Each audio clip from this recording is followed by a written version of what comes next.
Commander Zethara's translucent blue skin rippled with anxiety as she studied the massive holographic display floating above the council chamber.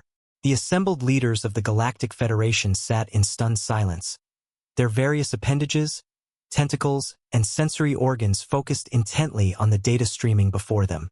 "This cannot be accurate," whispered Council Prime Vex Thor, his 6 eyes blinking in rapid succession, a clear sign of distress among his species. "Run the scans again." The Arcturian technician's crystalline fingers danced across the control panel, but the results remained unchanged. There, suspended in the void near the outer rim of the Kepler system, hung a vessel unlike anything the Federation had encountered in 3 millennia of galactic civilization. The ship was enormous, nearly twice the size of their largest dreadnoughts. Its hull gleamed with an unusual metallic composition that their sensors couldn't fully analyze.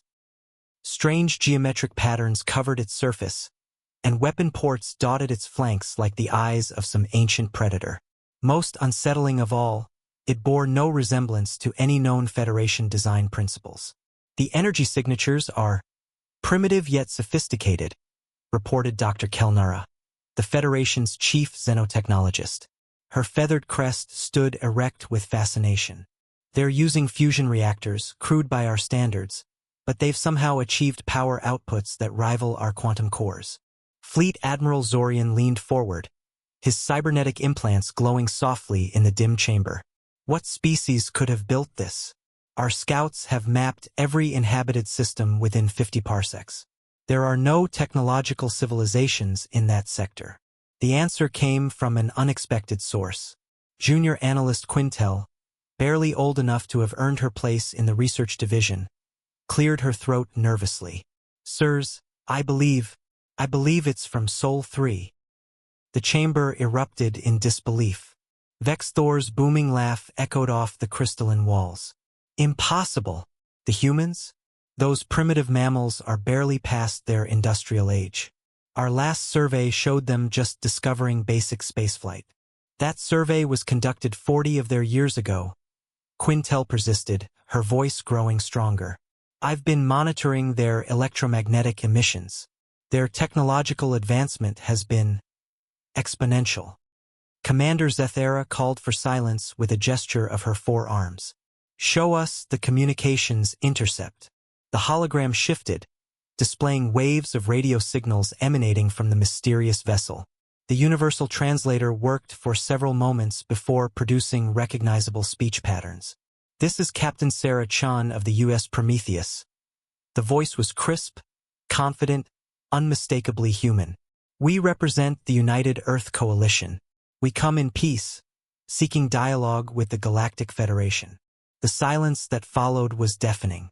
These humans not only knew about the Federation but had somehow developed faster-than-light travel and built a warship that could cross interstellar distances. The implications were staggering. "How do they know about us?" Admiral Zorian's voice was barely above a whisper. Dr. Kelnara's analysis provided more disturbing revelations.